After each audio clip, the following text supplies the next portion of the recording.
Alright, we're gonna see if this works. Let's see, I'm gonna try to turn autofocus off so that it doesn't go in and out. And hey guys, it's me, Sarah. My voice right now is a little bit weird sounding because I had laryngitis last week. I got really sick and I still have kind of a weird sound, but I really wanted to make a video and I had lost my voice for a couple days, so I wasn't really able to make one until now. I still sound weird, but I can still make the video at least. So it's been about a million years, but you know, life is lifing and games are gaming, and I have a box in the mail that I got from Amazon Japan. I did have to already open it because there were a couple things in the box that did not belong to me, so I needed to remove those items, and now what's left in here is my stuff. So I went ahead and zoomed in a little bit on the box here so that you can see it a little bit more clearly.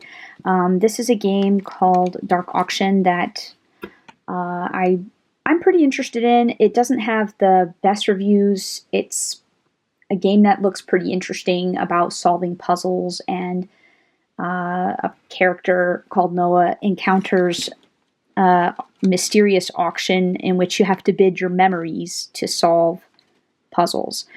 I don't really know that much about it. I only know it's not reviewed that well, but the truly interesting thing about this game is that it is written by a person called Rika Suzuki, and if you're not familiar with the name, that is a lovely lady who worked on the Hotel Dusk game and also Another Code. So it might be interesting. It hasn't got the best reviews, but I still really want to try it out and see how it is.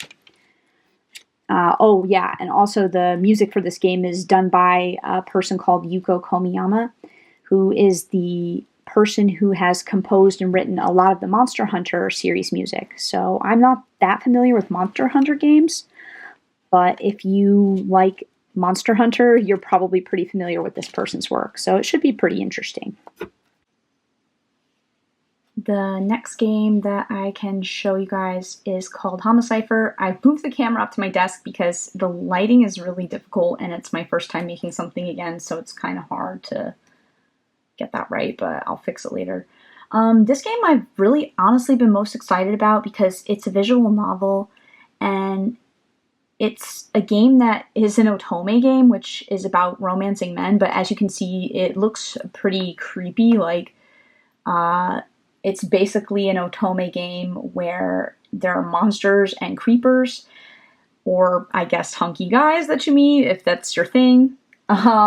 So the very interesting thing about this game is that the monsters slash guys don't speak English or Japanese, and they speak their own weird language that you have to decode. So you're going to be translating their language in order to romance them. So that's a pretty interesting concept for a game that I've never seen before, and I do really like languages a lot. So I'm going to be definitely super interested in seeing how this goes. The only sad part about it is that the game is quite short, so don't expect to have a really long sit with it. It runs about maybe 5 to 7 hours, so it's not too long at all. And then I'm just gonna pull out a little pile here, so I'll pull out this one and maybe just grab the other stuff that I have here and put it in a pile. Oh yeah, and I also forgot to mention that these games are from Japan. So you can see this little rating in this little black square. Those are Japanese games, but the ones that I've ordered are all in English or have English on the cartridges, aside from one, I think. So that's why they're Japanese, but you can play them in English. So that's why it makes it interesting. The next game that I have that I got in the mail is called Gion Dusk. I think it's called Gion Dusk Index, yeah. And it's also a visual novel, so maybe you notice a theme with a lot of the games that I got from Japan. I do really like visual novels right now. And I would say for the past, maybe I don't know, maybe even 5 years, I've been really obsessed with VNs, so I read a lot of them all the time. But this one is a game that's probably about 17 to 20 hours long. It features a detective during the Meiji era or it jumps back and forth in time between the Meiji era and the modern era.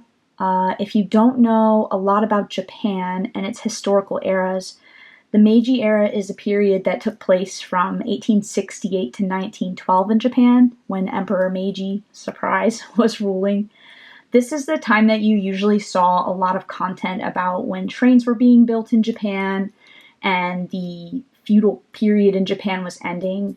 A lot of things became more modern in Japan at this time, and technology was having a huge influence on Japan. So also a lot of influence from the West. So that was a big part of what was going on at the time. This period happened after the Edo period. And I think there's a lot of games and anime and stuff like that that does take place during the Meiji era. I couldn't cite you a lot of them, but I do know, I'm pretty sure that Like a Dragon Ishin also is set during the Meiji period, but it's a pretty important period in Japan. I don't think this game is supposed to be a great one, so it's kind of a pile of mediocre kind of visual novels, but I still wanted to try it out. And the next game that I have in my pile that I got is called Virtual Ties.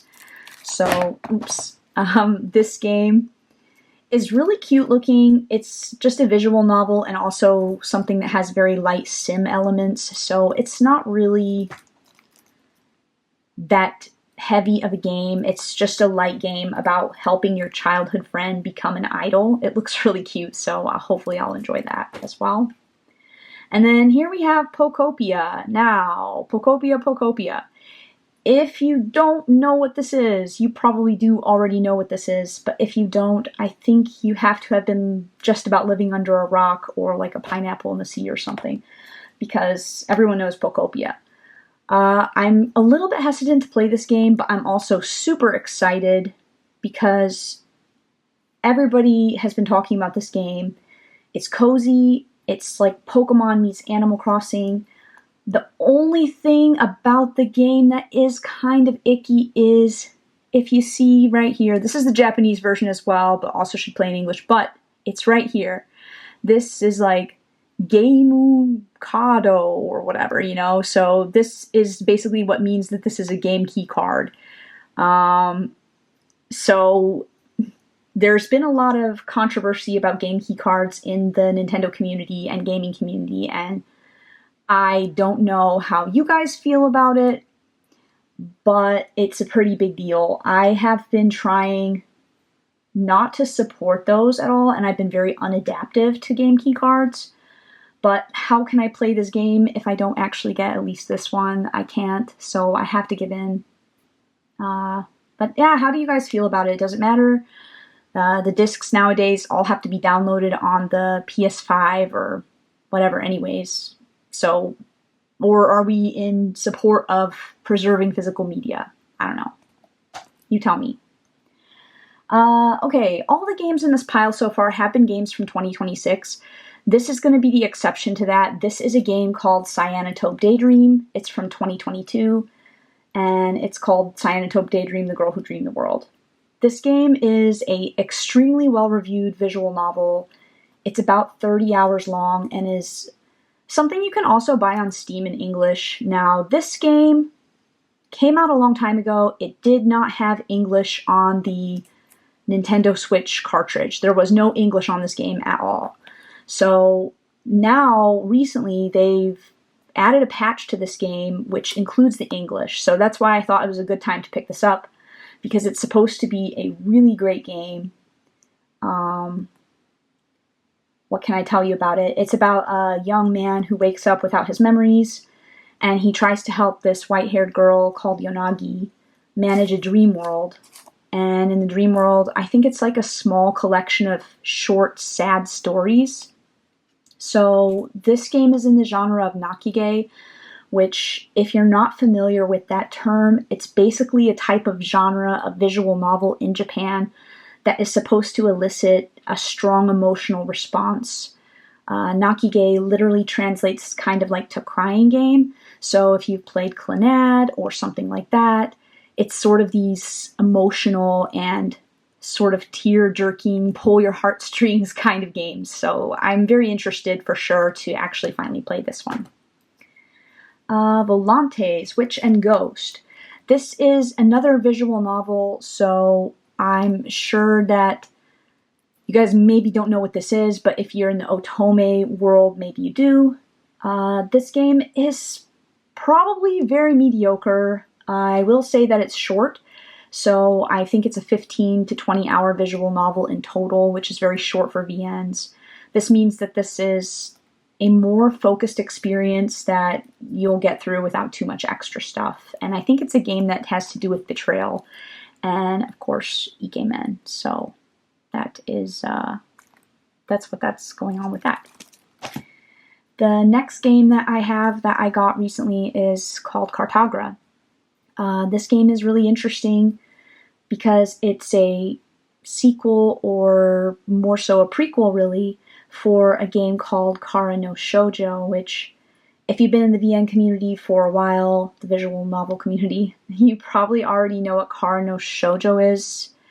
It is an extremely, extremely dark game that has a lot of mature topics and some very graphic violence in it. So if you're cool with brutal themes and really dark, violent, potentially gory content, you will probably enjoy this game. If you're looking for something fluffier in your VN experience, I would probably skip this because it's kind of very violent and graphic. I like that stuff, so for me it's okay, but if you're not really into that and you want something a little lighter, I would probably skip it. I haven't actually played Kara no Shoujo either. I'm not sure if it's better to play this one first, Cartagra, because it's a prequel, so I think it probably doesn't matter if you play this one or Kara no Shoujo first. If you actually know about this, though, feel free to leave a comment. If you have an opinion about which one is really better to do first, let me know. Alright, next up I have this game. It's called Maid Cafe on Electric Street. This is a light and very cute little sim about running a maid cafe. Who knew that Maid Cafe on Electric Street would be about running a maid cafe? So yeah. This game is pretty cute and probably pretty light. It is about taking over a struggling maid cafe and trying to make it popular again. And that's about it. The one interesting thing I will say about this game is that it's supposed to have real collaborations with a couple Japanese stores like Surugaya and also Softmap, which, if you've been to Japan, those are both some really nice game stores. Surugaya especially has a lot of used games that you can get tons of cool stuff. So, that is that. And that is the little pile of Japanese plus Pokemon. Mostly all visual novels and Sims. But yeah, I'm pretty excited to try these out. I'm expecting a few more in the mail pretty soon because I had gotten a little bit behind on keeping up with my visual novels. I have not talked to you guys in a long time, so you probably don't know, but I have a very, very immense Switch collection, and also many of those games are actually visual novels as well.